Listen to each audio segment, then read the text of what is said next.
I begin by milling the lumber to 3/4 of an inch in thickness. Since I only need 7 3/4 for the rails and stiles of the frame, at least I'm calling it the rails and stiles, I'm going to go ahead and cut this to at 8 inches, and that'll let me allow me to take the rest of this down to 1/4 inch in thickness for the shelf.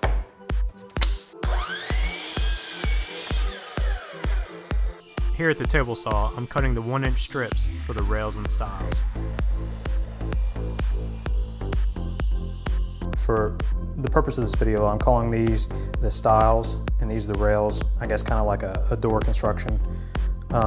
Here's the 2 stiles, and I can get the top and bottom rail out of this one board, and the same thing for the mahogany. I'm using my crosscut sled to cut these pieces down to their final size, and to batch out these cuts, I'm going to set up a stop block for the first cut to be 7 3/4.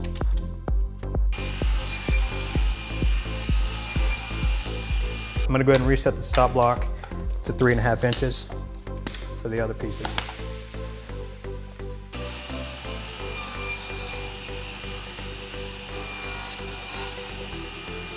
Before we get too far, I want to go ahead and sand the inside of these, because once you have this glued together, you don't have access to sand it with anything other than sandpaper with your hand or a sanding block.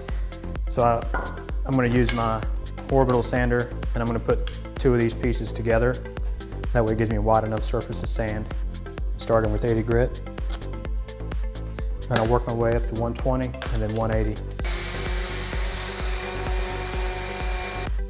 I'm going to be using dowels for the joinery method on these. I'm going to put 1 3/8 inch dowel in each piece.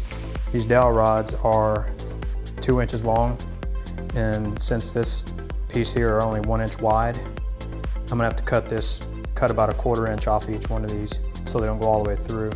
But on these pieces here, there's plenty of length because they're 3.5 inches long. And I'm just using a basic doweling jig. I think I got this off of Amazon. I'll link to it below in the description. And I'm using a 3/8 inch drill bit with a collet on it. I'm marking my reference line for the doweling jig. It's important to note that the top and bottom rail pieces are inset about 1/8 of an inch from the edge. And the way this doweling jig works is each of these holes have a corresponding line that is the center of that hole where your drill bit goes. So that line that I just drew on this piece here, I put it in and I line it up. You can see that. I line it up with the hole that I'm going to be using with the drill bit. And I use this Allen wrench to lock the collet into place.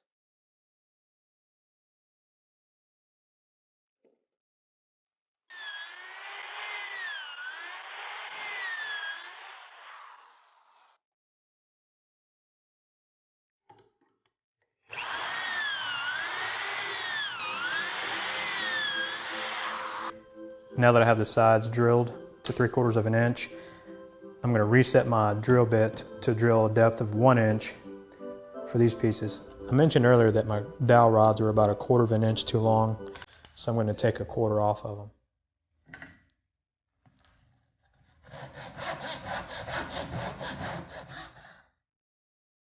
We're going to go ahead and put this together so we can mark the stopped grooves in the back.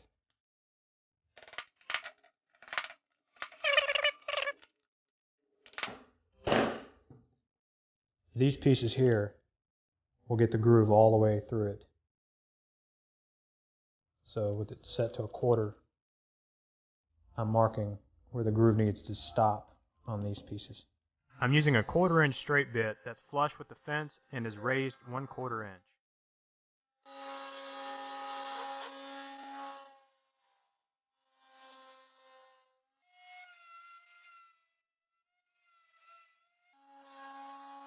As you can see, the grooves are cut and they line up pretty good. So now we can go ahead and glue it up.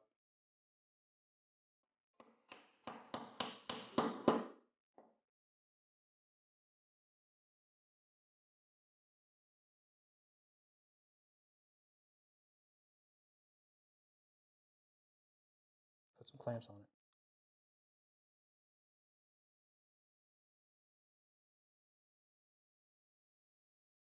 To make the shelf look better, I cut a curve on the front edge. I used my spindle sanded throat plate as a template.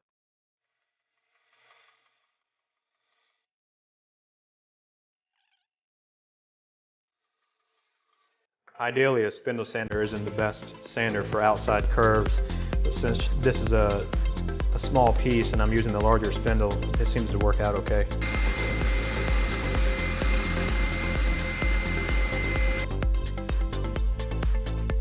Before we glue our shelves on, now would be the best time to sand these faces with 80, 120, 180 grit sandpaper. One more thing before we glue the shelf on is we want to use the 1/8 inch roundover bit and round over all of the outside edges.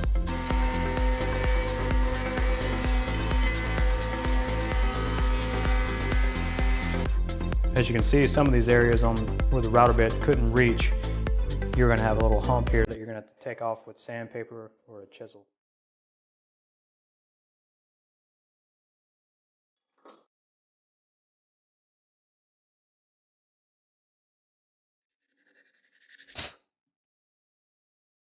And now it blends right in. I'm going to take some 120 grit sandpaper and ease the edges on the inside of the frame. Now it's time to glue the shelf to the inside of the bottom rail. Make sure to keep an eye out for the glue squeeze out.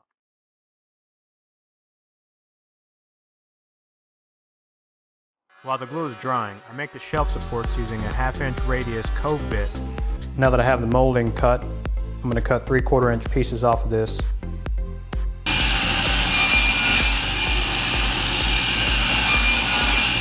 I glued the shelf supports about 1/4 inch in from the edge of the shelf.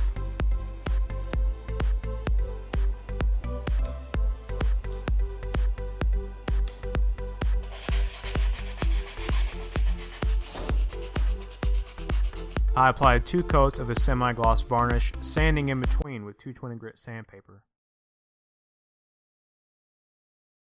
24 hours after I apply the first coat, I sand with 220 grit and wipe away the dust using a tack cloth and apply the second coat. There's 2 things we have left to do before we call this project complete, and one of those is determining which back we want to use. This is the maple with a couple of coats of varnish on it, and I cut it to the opening, which is 6 inches long and 4 inches wide, and this is what it looks like.